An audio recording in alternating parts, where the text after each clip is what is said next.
Hello everybody. How are we doing today? I'm so happy and pleased to have you here on Tasty Tuesdays with my absolutely special, most delicious guest, Danette O'Brien, who is, of course, an amazing funeral celebrant.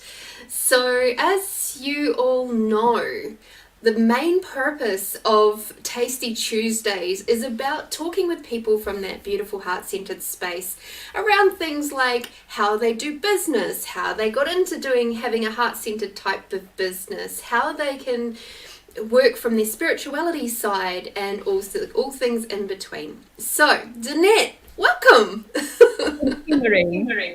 Great to be here. It is such a pleasure to have you here, and can I just say, and I did mention it in one of my posts earlier today, that death and dying has definitely been one of my sneaky little side passions and interests for a very, very long time. Mm-hmm. So having you on the show today is like, yay! It tickles my little fat dark heart.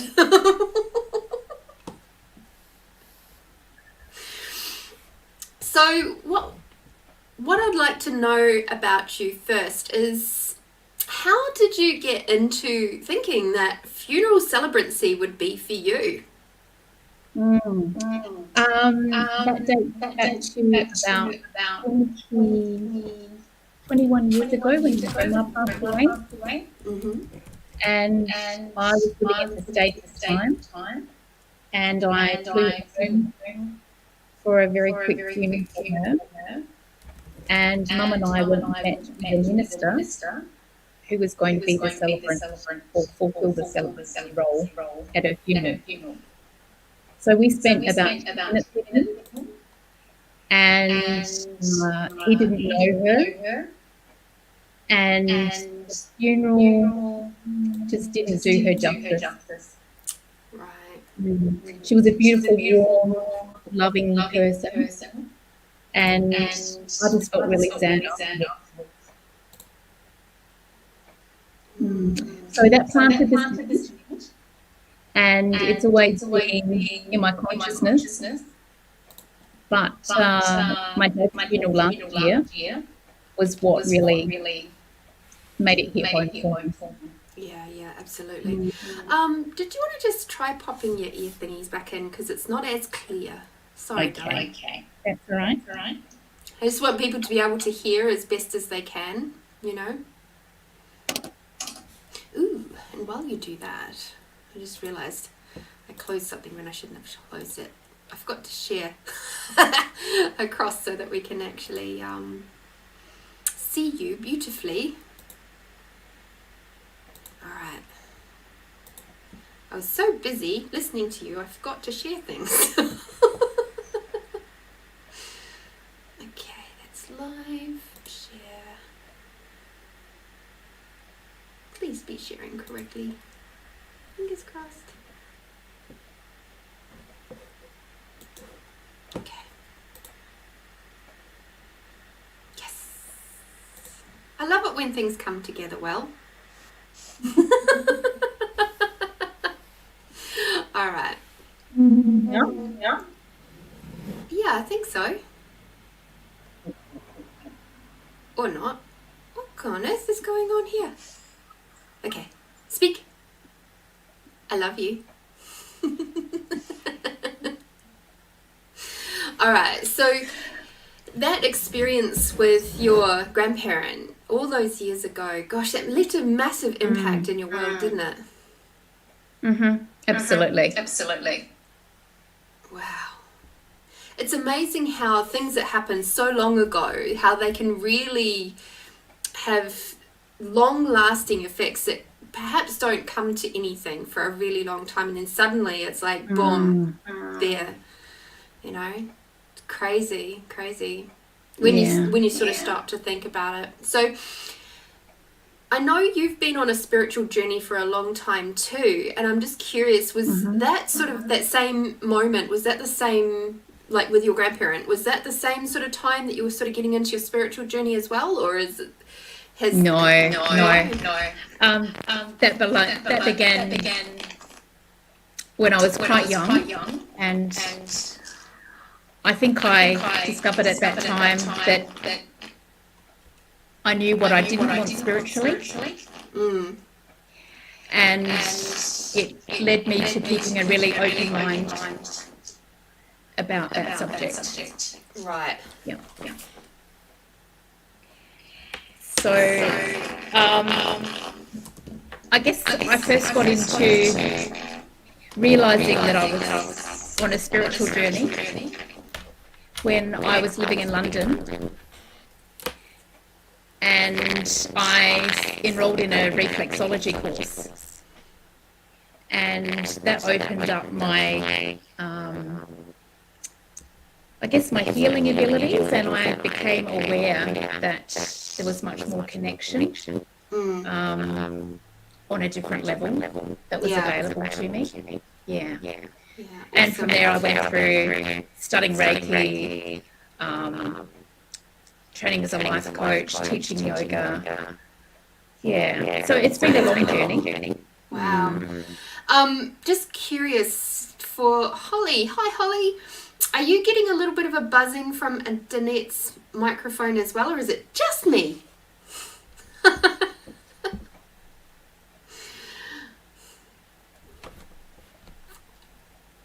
We'll have to wait and see. She may have jumped off. There was an interesting buzzy noise. It may have moved itself. No, still there.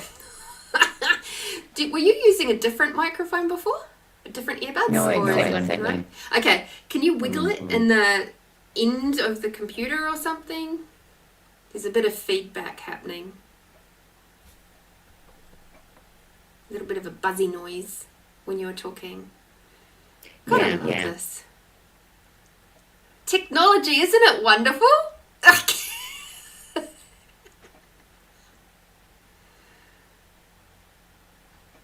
Yeah, Matthew says Danette's sound is not good. Thank you, Matt.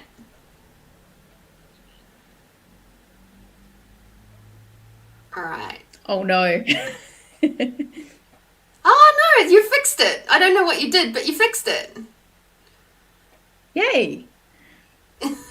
Now we got a delay, but at least we haven't got the buzzing. Oh lordy. Okay. Microphone gods, we are asking for your assistance today with our technology. It's not my strong point. So, yeah. We'll be fine. We'll get through this. Oh dear. Okay, so so how long have you, question. At what point did you decide Funeral Celebrancy is going to be my jam? How long ago was that?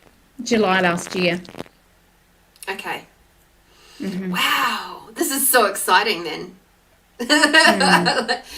It was good for all of 2 seconds because now we got the buzz back.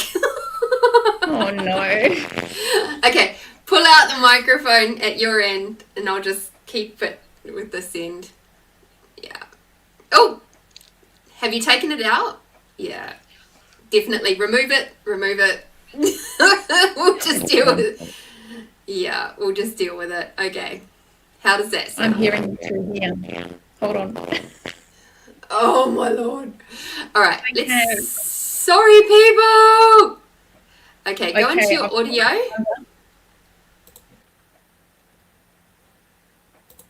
Okay. Let's see how that goes. All right. Speak it to me. Because I've just changed something at my end as well to see if that makes a difference. Okay, I've got echo cancellation on. Oh, no. I think maybe I fixed it at my end. Okay. Isn't that fun? All right. Let's go. Keep it simple, stupid. Alrighty. So, July last year. So, what really facilitated that change for you? That was my dad's funeral and him having a fantastic funeral. So, I worked with a beautiful funeral celebrant, and I realised what was possible. Wow. I just love how that sort of stuff happens, you know. It's just like suddenly you see somebody or are interacting with somebody who can actually really see you and see what's possible, and then it's like that inspires you, you know, and it's just like, oh, wow, that is so cool. Yeah. So there was that moment with your grandparent, then there's a moment with your dad, and they were two completely different experiences, and you're like, oh, wow. And then all that journey with all of your spiritual journey in between. So what point of difference do you have for your business that you perceive that others don't, that they don't have? I definitely don't do cookie cutter funerals. So each service is started from scratch, and it's highly personalised. What I really want people to feel when they come out of the funeral is that they really almost they know that person, really capturing it. Yeah, absolutely. It's like, I remember when it was my granddad's funeral, and he was not a religious person at all. And there was a moment there in his funeral where they ended up having it was kind of thrown together at the last minute, that was fine. That was how it all went down.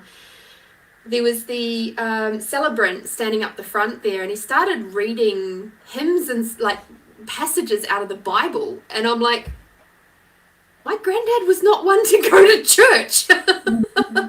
Why is that something that they've incorporated in here?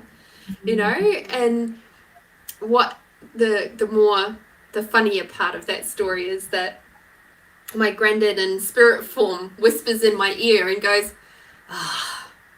let's get over with this religious mumbo jumbo. Where's the cup of tea and a beer?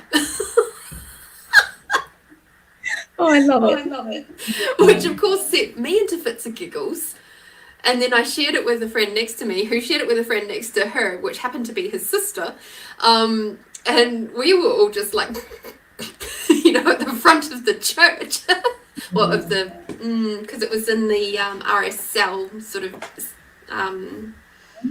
rooms. And yes, again, it was one of those moments where you go, that service was not necessarily fully appropriate for him. Absolutely. You know? Absolutely. So you should be honouring the person who has died. Yeah.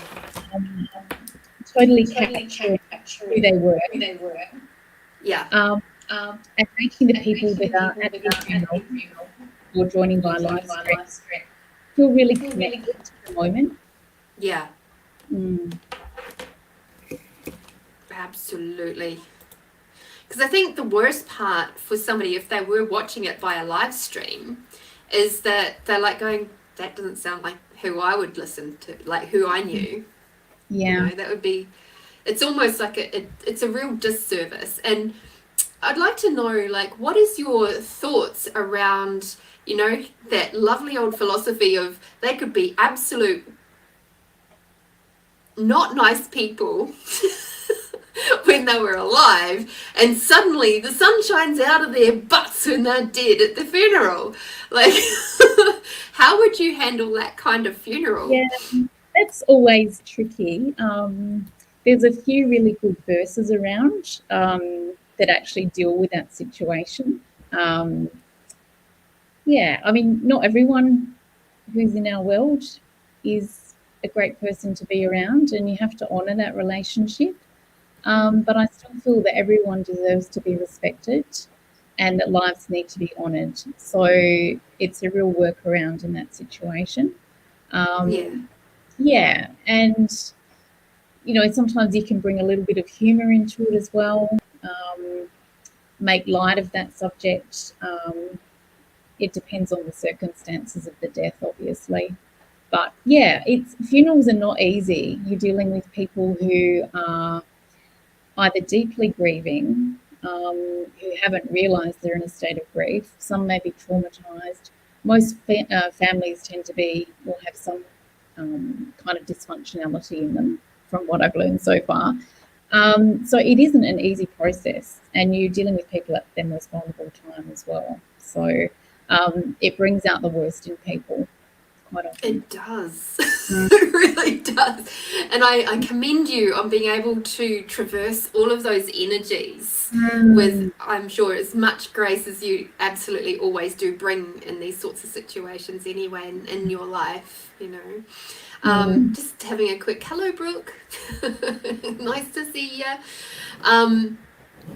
So yeah, I was looking at, you know, what are the sorts of things would I like to chat with you about? And because there's just so much juiciness around this that I would like to talk with you about. Things like, what is your thoughts and opinions about, I know this isn't necessarily part of your process that you work with, but what do you think about the family coming in and actually dressing their dead, deceased relative? I think that's an absolutely beautiful thing for families to do. It's certainly something I'm going to request when my mum passes away. It's that final moment of being able to honour somebody and do something that involves touch, and just a really caring thing to do. Yeah. And I hope that becomes much more mainstream, whether that be through people just asking their funeral director if they can be there when the body is washed and dressed, for makeup if they're going to do makeup. A lot of people use lovely essential oils and anoint the body as well. It's just it can be such a beautiful, healing, spiritual or sacred practice. And then there's the other flip side to that, where people can have the body of the deceased in their home for up to about 3 days. And going back to the olden days, really before they had funeral directors, where, you know, the body was cleansed and dressed and laid out in the front room, and people could by and pass their respects. And that's starting to come back. Now there's a lot of alternative funeral directors and a lot of death doulas out there that are working on encouraging people to do that. Yeah, beautiful. Yeah. How old were you when you saw your first dead body? That was my grandma. Yeah, so I would have been in around 35. Yeah, wow. At that time. And I we had a viewing for her, and I so wanted to see her. I was a bit freaked out to start with, and because I loved her so much, I just wanted to make sure that she was okay. I wanted to see her, and she looked absolutely beautiful. Yeah. Yeah, wow. Because I was about, I think I was about 10. And what happened is one of my classmates, her older sister, who was 15, she passed away from cystic fibrosis. And because at that time I was living in a very small rural town in New Zealand where it was very Māori dominated. So that process of having the body at home for that period of time, for up to 4 or 5 days, was actually really common. We have something in New Zealand in the Māori culture called a tangi, which generally lasts about 3 days, 3 to 4 days, and never any less than 3 days. And that is the time when people get to, like, the body is either at home or on the marae, and they generally have one big service at the end of, like, the 3 days, where everybody that can't come for the other days of the tangi can actually come through and be with the body and celebrate together and all of that sort of stuff. So they do have like a bigger celebration towards the end of the tangi, but that process of having the family come by or the friends come by and pay their respects throughout the rest of the time that the body is lying there, is something that I was able to be a part of at such a young age. And so that was when I got to touch my first dead body. And, that was really, to be quite honest, where the whole fascination with death came from. Because it's like, how did she get to be there? And how come her body didn't swell up and go all weird? And, all those really innocent 10-year-old questions. Because I grew up on a farm where, I was very familiar with the death process with animals. And, I'd been a part of that process and what it took to, slaughter an animal, and from being alive in the pen to being hanging up on the pins and all of that sort of stuff. Like, I knew all of that, and I also knew what it meant if a carcass was sitting down, like, and lying in the paddock for a day or so, like, or a couple of days, and what that looked like. So I was very curious as to why is it that my friend's sister didn't do that? What happened to her body? What did they do special with her body? And then I got to learn about embalming and stuff like that. Yeah. Fascinating stuff. It is fascinating. So what other processes or points of difference do you have, or would you like to bring into the funeral industry that perhaps have fallen out of favour, or you'd like to bring back in, or something new? I think really, as I said before, honouring the person. And I know people that just say, "Oh, put a tab on the bar and that's my funeral." But which I think is great for some people, but through actually having a funeral, or if there's not a funeral, particularly a memorial service, because that is part of the grieving process. It gets harder as the body's not present. So at a funeral, it's easier with just an urn. If that's what the ashes are in, it is still a healing process because their presence is sort of there. But to not do anything, or just say, "Oh, shout me around of drinks down at the pub," I just don't think that that's honouring the person, or honouring the person by the people that need to go through that grieving process. Yeah, I agree with you completely on that front. I know of a few of the older generation that they're just like, "No, I don't want a funeral. Nah. Just when I die, that's it. I'm gone. I don't want to fuss. I don't." And I'm like, that's fine for you. Yeah.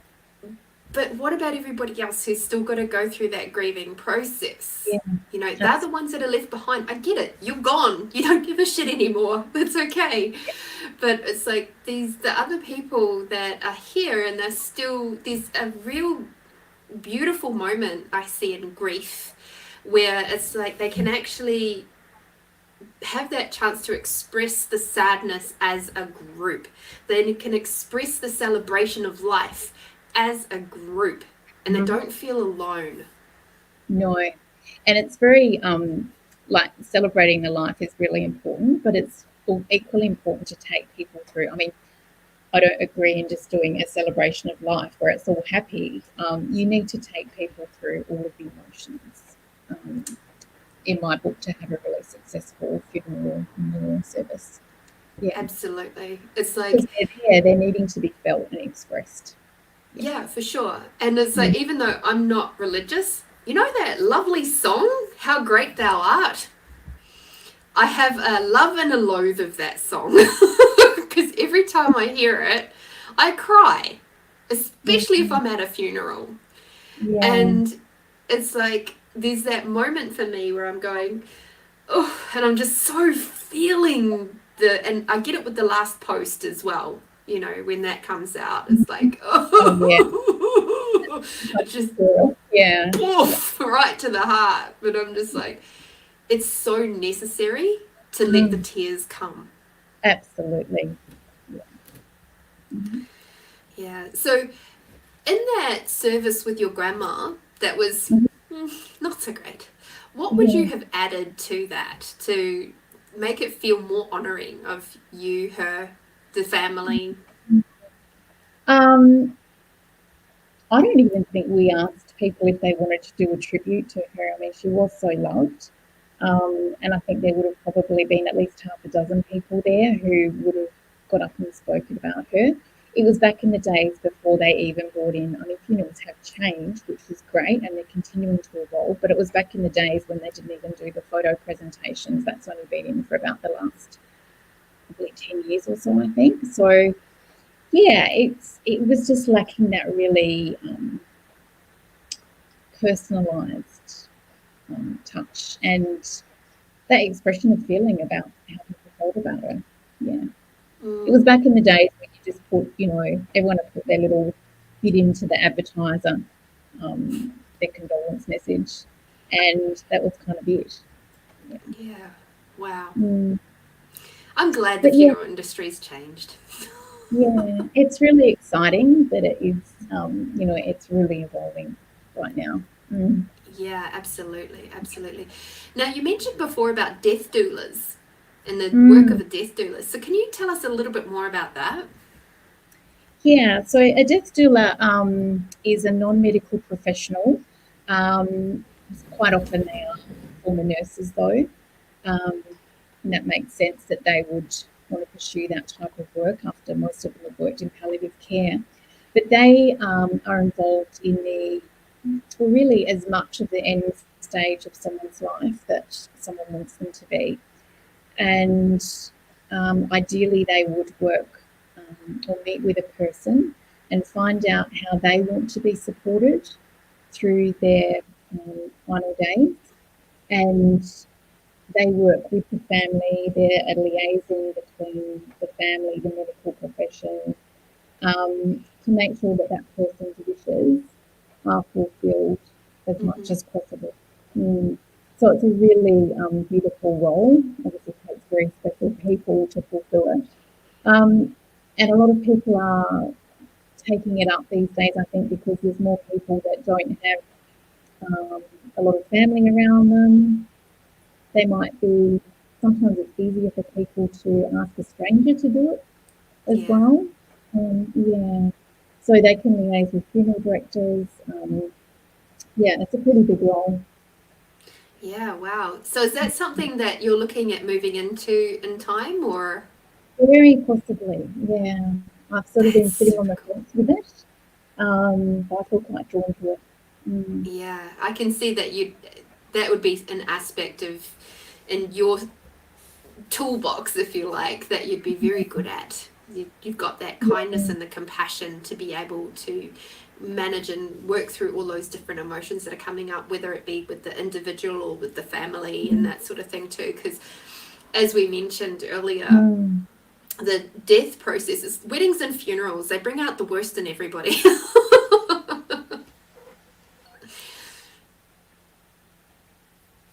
They do, yeah. I was actually thinking about that the other day. People refer to the bride villas, but it's almost like the death villas I gave them to. Yeah. Oh dear. How did the world get so disconnected from everything, from every process? Do you know? Fascinating, isn't it? It Yeah. is. It truly Yeah. is. It's that we're all going to go through. I mean, there's no way, no escaping it. And yeah, there is a really good connection there. This is the most, well, it's even more good than public speaking. So yeah, and that's pretty up Wow. there. So yeah, that's why the importance of chats about death. I think it's becoming more and more prevalent, Yeah.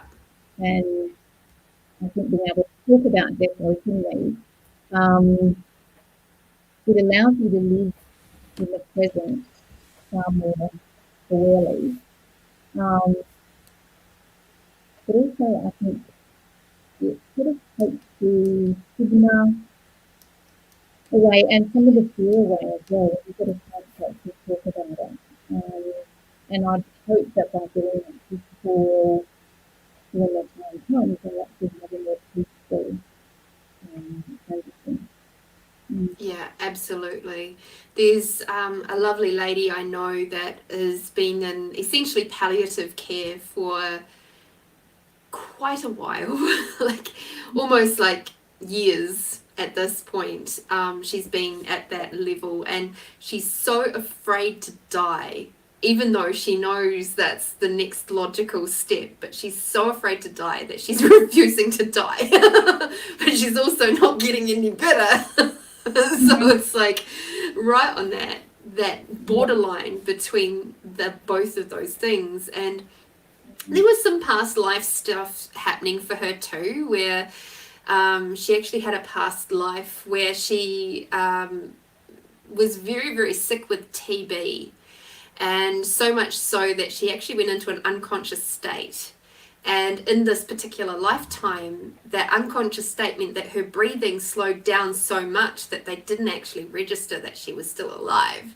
And in that lifetime, she got buried alive, woke up in the coffin, and then suffocated to death. So oh my gosh, that trauma. Imagine what.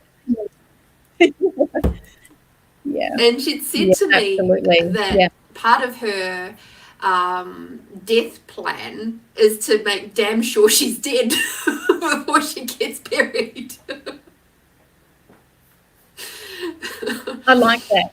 It's a pretty practical approach. Yeah. But it's obviously not, she hasn't processed that. So, yeah, she's not ready to take that. So, yeah, it's like we did a little bit of work with it, but it was still she's still not quite ready to let go of that yet, which is just super interesting.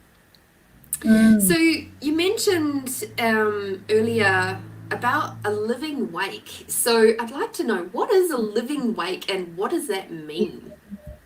Okay, I haven't actually done one of these yet, but I am really keen to do that. So it's basically a living funeral. And you would probably contemplate that if you've been given a prognosis of a terminal illness. And they do need to be held when people are actually still well enough to be able to participate in them. And by that, I don't mean up dancing and, having an absolute party, but it's no good if they're in so much pain that they need to go off and lie down. So they need to be still at a reasonable state. So it's basically an end-of-life celebration where the person who is going to die is present, and they invite whoever they want to be there. And you can go through some beautiful rituals. It's that time, really sacred time, where you can, as the person who's dying, you get that chance to, you might want to have one-on-one chats with people, or you might want to address the group, but you actually get to say whatever you need to say to that person, and they in turn get to say whatever they need to you. So when someone passes and you go, oh, I wish I told them that, I really love that about them, or whatever, I think it will be such a beautiful healing experience. And, you can have your favourite music on, you can have your favourite foods, make it yours. It is like a real end-of-life celebration. Absolutely. Yeah. The other thing that I love about that, just tapping into that energy, is like the person who is passing could actually really even talk about things that, like, their wishes face to face with people for when they do, when their body actually does go, Yeah. Or because a lot of people, when somebody a loved one is in that space of sickness and deterioration, they often don't know what to say, and so they then avoid the person altogether. Yeah, but absolutely. this gives the people who are going to be left behind that chance to actually communicate with the person who is going in a space that feels positive and light, and a chance to actually, like you said before, say those things that they wish they had said. And I think that's really, really cool, to be able to do that and open that space for them to explore that, Yeah. Yeah, there's a lot of different options out there that I hope to see a real, gathering of momentum about. Yeah. Yeah. Mm. Do you have any thoughts, feelings, or emotions around the different types of burials? I know that's kind of not necessarily your wheelhouse, but I'm just curious. So there's more options becoming available to people. I think cremations are becoming much more the mainstream now. A lot of people are doing direct cremations as well, so that's why there's so many more memorial services rather than having funerals. Graveside burials are there's still quite a few, but the numbers are definitely dropping, and a lot of that worldwide is to do with space available in cemeteries as well. But I mean, there's natural burials now. There's 2 places in Adelaide where you can have a natural burial. Really? And so for that, people are doing beautiful things like making their own shrouds or making something that they're going to be wrapped in and feel nourished and nurtured in and things like that. So it's really taking those choices, those end-of-life choices to another level. So there's a few funeral directors who facilitate the natural burials, which was really good. And then obviously you've got the fire cremation that people are familiar with. There's also Aquamation, which is not that well known. I think we discussed that on, was that on the Zoom call you were on? Yeah. So I have done some research on that, and it is available to people in the eastern states of Australia, and it is available from Adelaide. But a body is basically collected and taken to just over the border in New South Wales, where they do the aquamation process. So that is a different type of process. I'll put some information about it onto my Facebook page. Hold on just a second, and I'll let you know, just so I don't get my ingredient wrong.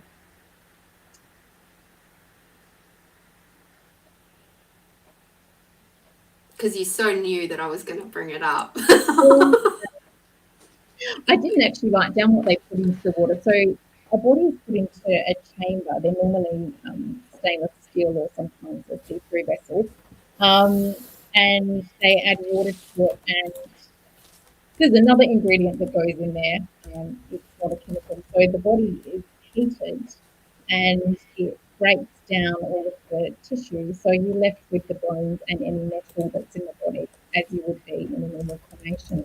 So then they dry out the bones in the sun, and then they compress down the bones so that you end up with it's a little bit different to the fire method, but you do end up with what is like ashes or cremains, and then they get returned to the family. Potassium hydroxide. That's it. I wasn't a chemistry or science at school, so I didn't want to put my foot in it there. Yeah. So it's alkaline hydrolysis. That's it. Yeah. And it uses a mixture of water and a strong alkali such as potassium hydroxide, which is if I remember correctly, it's actually a chemical that is naturally occurring in the body anyway. So when a person, the thing that really sparkles my energy around aquamation is that unlike cremation, where the chemicals that are created from the releasing of the burning using, natural gas and all of that going up into the air, which is not great for our environment, the water that is used and within the aquamation process is actually very nutrient rich and can go out into gardens, and it won't be harmful in the if it just goes into our waterways. And you know, that's one of the things that I really loved about that, is like there are places in America that are literally using the Aquamation water on farms and things around their area, and those farms are now now richly producing produce, like veggies and fruit, at a much greater rate, because they've got all this nutrient rich water going through into the soil now. So that was something on flower farms as well. I know in the States and Canada. So and the family can be given some of the water as well if they wanted to plant a memorial tree for the person, and that can be watered in with the water. It's something that I've had a few discussions with people about, and I guess with the fire, people associate that with agony and you know, it being a natural process to break down a body. But people have got very different thoughts on it. Regardless of their life. Inclined. So I think but it's another option. Yeah, absolutely. I think the other interesting thing around the difference between cremation and aquamation, people think when they hear, and it leaves the bones which are then grinded, it's like, well, and they're like, oh, that's what I wouldn't want to do. But they don't actually realize the exact same process happens in cremation. Absolutely. They think that the bones are like, you go through the fire process and there's just the ashes left afterwards. No, it's not. You've still got to go through that process after the fires are gone through. Then they pull the body out, pick out all the metal bits and things that shouldn't be there, all the metal fillings and all that, and then the bones get chucked into a big old grinder, and then it goes into your container. And they also, the other thing that was I found really fascinating around that whole process is before they cremate someone, and it would be the same for aquamation too, they have a little metal tag that goes onto the toe of the person that is going into the flame, and when they come out, that metal tag is there as an identification to prove that that person is the person that is actually those bones belong to that person, and that metal tag follows the bones and right through until the very end. They have there's a few different ways of doing that, but they normally have the identification part that goes right through the funeral director process, and it is with the coffin, and that gets checked off at every point. And I've seen a couple of cremations, so that plate is actually, it never leaves where the body is, it follows it round.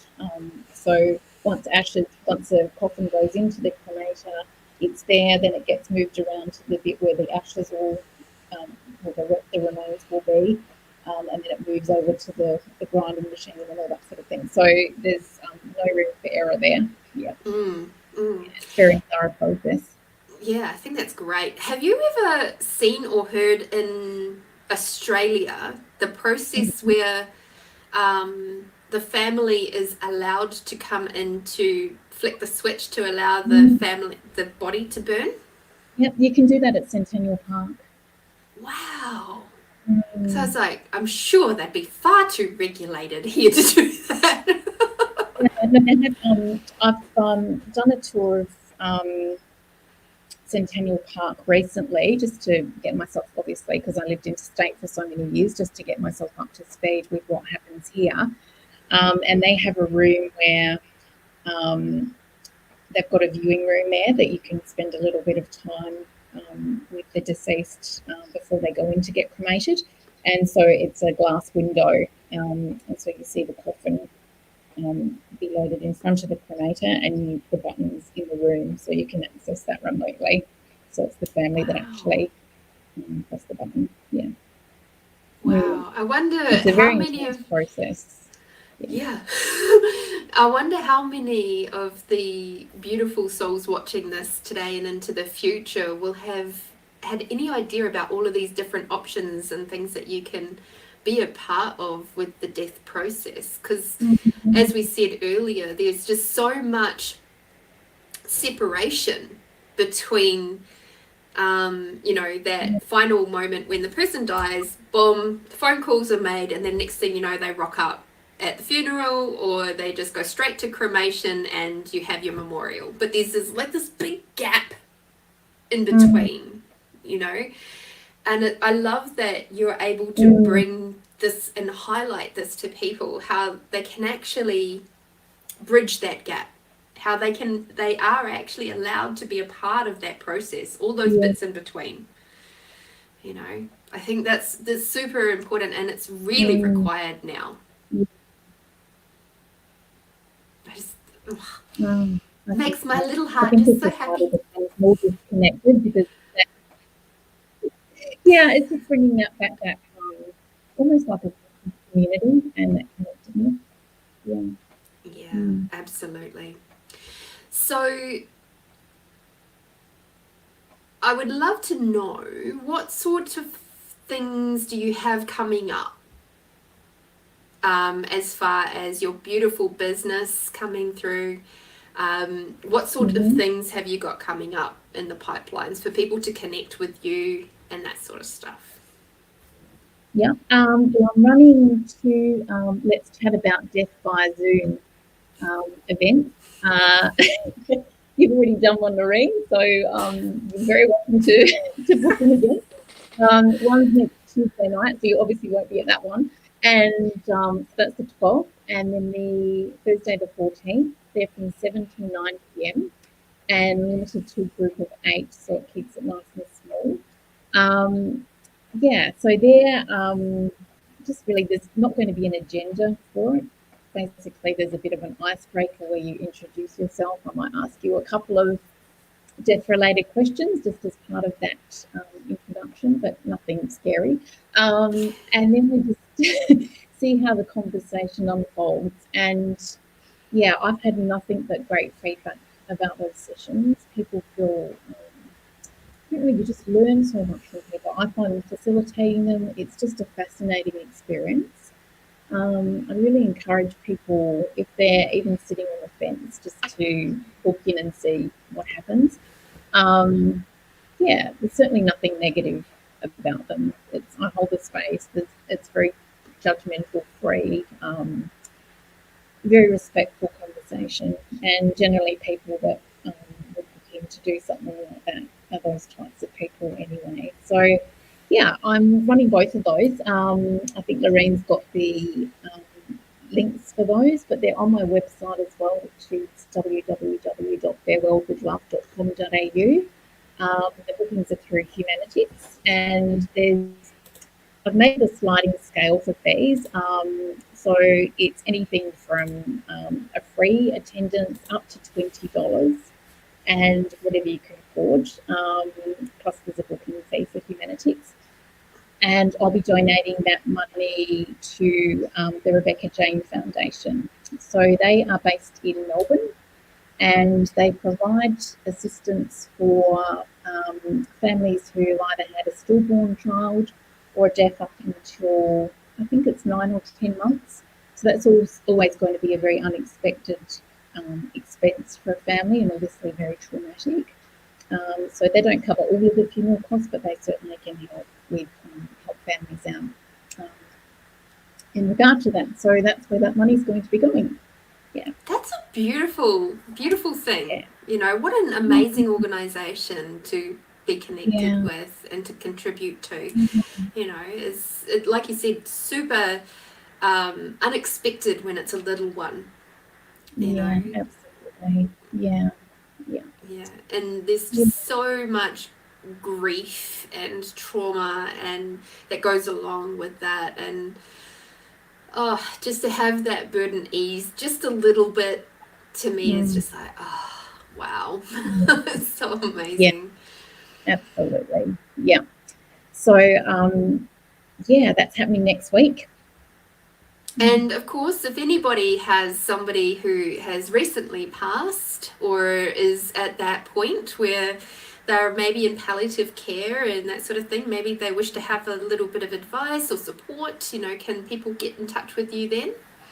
Yeah, absolutely. And also just wanted to mention a couple of other things, Lorene, before we go. Yes, absolutely. So some other services that I offer to people is writing eulogies.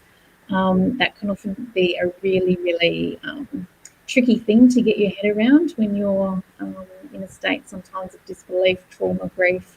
So I do that independently of facilitating a funeral or memorial service for people, and also writing emotional wills. And they're not really that widely known, but I think Tell me more. Yeah, so obviously everyone knows what a will is, the legal document of what's going to happen to your assets, etc., after you die. But an emotional will is a document that I can put together. It involves an interview or several with the person who's dying, and actually you don't have to be. This is something that you could prepare as your life goes on, well before a funeral, and to capture things that I guess there's quite a big generation gap now between the different generations in families, with people having children at an older age, etc.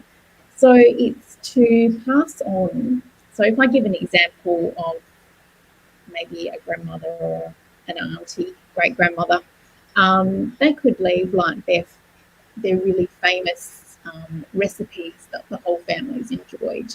They might want to tell you about what it was like when they went to school, what it was like when they went through the war years,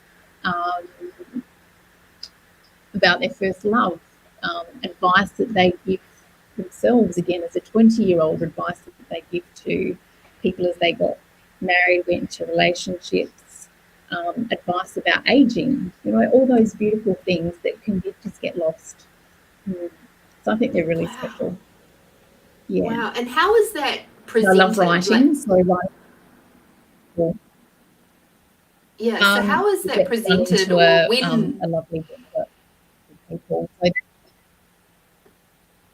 that's amazing. That would be left for, well, I'd probably feel up to the person if they want to go to family members before they die. That's fine, but it would normally be given to whoever the person wants it to go to when the will is covered.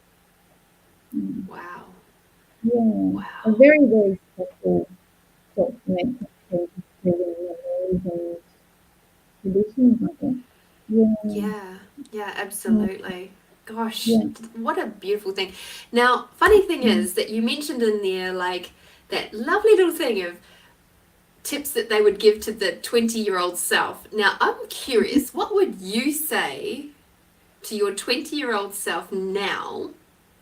Like, if you were to give yourself from the beautiful expanded space that you are now, and maybe not necessarily to yourself, let's say to a 20-year-old person now, to help them on their journey, what would you say? I think it would be never to stay in a situation where you don't feel valued or appreciated, and there's always more for you. Just listen to your heart. That just gave me the goosies. Oh, I love that. I really do. That is beautiful. Thank you. And one last little tasty question before we go. If you could sit next to absolutely anybody on a park bench for an afternoon and the weather was perfect and there was no mosquitoes to bother you and no ants to bother you, who would that person be? I've got two people that just sprung to mind. My grandma, the one whose funeral was not great. There were a lot of things in her life that were kept very secret, and that were discovered since she died. And I really would love to chat to her about all of that. Her ancestry, her childhood, things that happened when she was a young woman. Yeah, and really, the things that I really wish that we'd had this conversation, but from her perspective, that was, not possible. And I don't know if you saw I think you did see my Facebook post and Instagram post a couple of weeks ago. I was visiting my other grandmother, my nana, up in West Terrace Cemetery a couple of weeks ago, and a guy came past on a bike, and he said to me, I was sitting on my nana's grave, and he said, "You look like you need to tell somebody about that grave." And we just started this spontaneous conversation. I had no idea who he was. And he got off his bike, and I shared some photos with him of my great-grandfather's grave up in Port Augusta. And he came and sat down on my nana's grave with me. And we had, I think we were talking for about probably an hour and a half. And he had a pretty interesting life. He used to dig graves. And he was telling me all about that and about cemeteries. And then he got on to his life. And yeah, we had to actually cut the conversation short because I needed to be somewhere. I hadn't realised what the time was. And he was a fascinating man, absolutely fascinating. And I know that he found me in the cemetery because he needed to tell me his story. Yeah, so I'd actually like to hear the rest of that story from him. Yeah, absolutely. I love finding out about what makes people tick and finding out about their lives, and yeah. Amazing. I have so many questions for him. Like stuff like, he would have seen some really interesting family dynamics. He would have seen probably some interesting spiritual stuff going on, digging holes in the ground, Yeah, he was doing that when he was 10 to 16. Yeah, so, yeah. So it's a pretty big thing for, a kid to be doing. Yeah. Yeah. Because I'm like going, how to dig a hole for a human-sized, like an adult person, like that requires a lot of effort, like a lot of strength.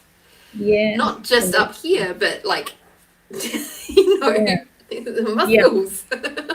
Yeah. Yeah. So that was one of those to be continued conversations because it was so fascinating. Yeah. Absolutely. I hope you get to have another conversation with him sometime. It's just like, wow, I can't, like, there's so much around that. I'm like going, because also at that age, you're far more open to spiritual awareness and stuff as well. It's only just sort of starting to shut down often for people about ghosts and things at that age. So I'm sure he probably would have seen a few interesting things in his time. Yeah, he had. Yeah.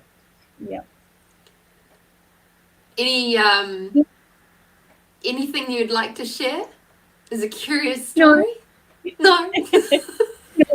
No, I'll keep his personal details private, but he had a really fascinating life. So quite an unfortunate life in a lot of aspects. But yeah, we just shook hands and wished each other well. So yeah, it was just one of those fascinating moments in life.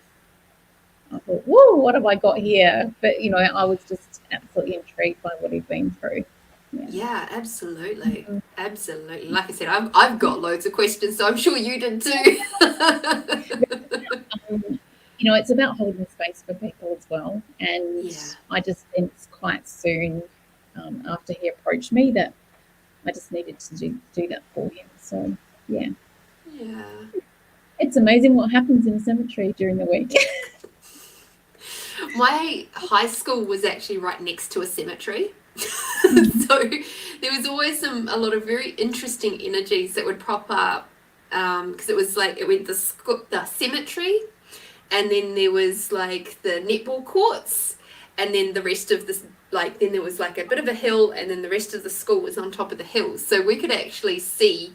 And they did try to plant trees and stuff so we wouldn't look in, but inevitably, if anybody wanted to skip school, they'd go over to the cemetery to skip school. Hide behind the headstone. Oh. Yeah. Cheeky little high schoolers. And yeah, so fascinating places.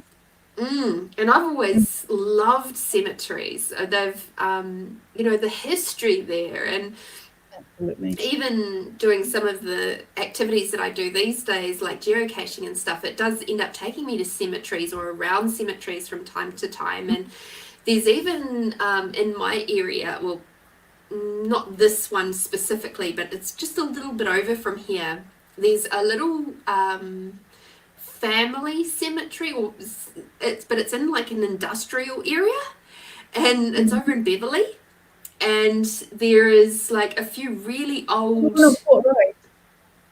Not is it the on one on Port Road? No. No, South Road. No. It's off. It's off the street. The next one over from Ledger, I think it is. So it's sort of hidden in the middle of like this semi-industrial area, and it's this beautiful little garden, and it's got like roses and all sorts of things. And then there's just these few little headstones, and it's like. I've walked past there a few times and I was like, what is this? And it turned out it was a family plot that has never been demolished or taken away or anything. It's been preserved as a rose garden, but also with all the little plaques and things there. And it goes back to the 1800s, so the early 1900s. So it's really, really old. But recent history for Adelaide, because if you remember in that time, and even in the 1920s, 1930s, 1920s, there was only around about 30,000 people here in Adelaide, in South Australia. The population was very small, and so for it to be older than that was just like, wow, this is so fascinating. I'll send you the address later so you can have a look. And yeah, it was really fascinating to me to see all the different plaques and things. And like I've visited a few cemeteries around, like up in Wallaroo and places like that when I've had an occasion to go up there. And I just love the different types of headstones. I love the different ways that people are honoured. But one of the things that actually shocked me the most, coming from where I've come from, is that you have leases on the plot that last like 100 years. And then the family gets to choose whether to continue to pay it or not. Yeah, and that's if they can take the family down as well. So yeah. I'm like, but what happens to the person that's already in the ground? Like, what happens to their body? Yeah. Whereas in New Zealand, like, you have the one-off fee, and that's it. Your person is just buried there. That's their headstone. That's their plot. You can have other people come in. Hi, Debbie, and hi, Amanda, and hi, Danette. You can have other people buried on top of the person. So then it becomes kind of like a family plot. Like my dad's parents and one of my, I think it's a niece, are all buried in the same plot. I'm not sure about my dad. I have a funny feeling he may be in the same plot, but they've all been cremated. So it's like they just dig up a spot and shove it on the headstone. But yeah, it's really interesting that they don't have that same thing here. And like you were saying earlier, around space is a premium now.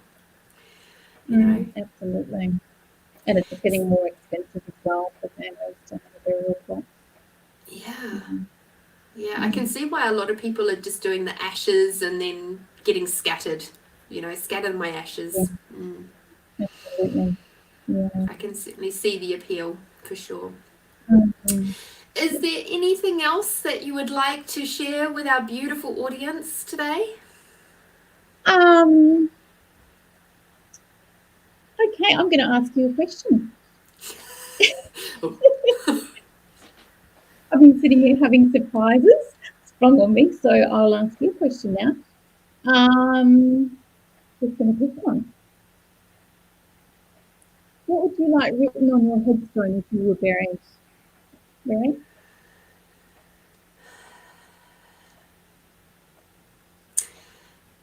Here lies Lorene, she lived her life well.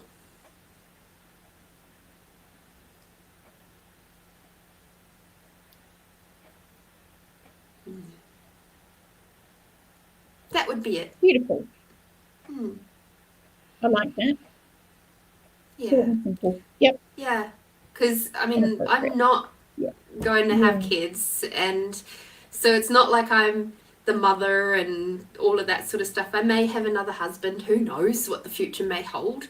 And, you know, that may come into it. But I think just knowing that I lived my life well, and that, you know, I was my beautiful sparkly self right through to the end, that would be very much what I desire for my life.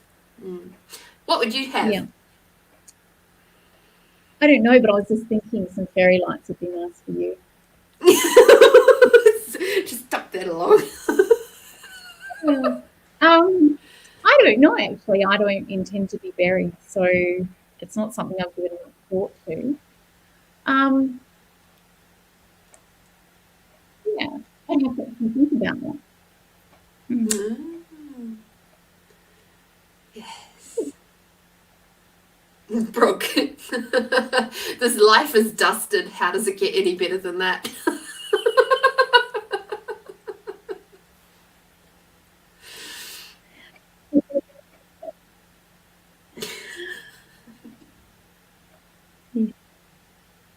Right. Oh, I love it. That's awesome. Alrighty, my beautiful friends. I don't know if that's my internet connection or Danette's internet connection. It's one or the other.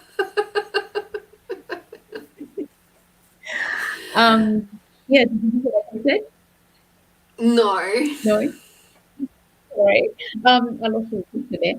So I saw a Facebook post a couple of days ago, and it was from a gravestone, I think it was Iowa, and they just had a recipe on this lady's gravestone. It was quite cool. So everyone walking through would have a beautiful, I don't know what it was for, cake or something.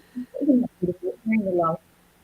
Oh, I absolutely love that. I actually saw a YouTuber, oh God, a couple of weeks ago I saw his video, but I think it's an older video, where he was literally taking one of those recipes and making it on his channel.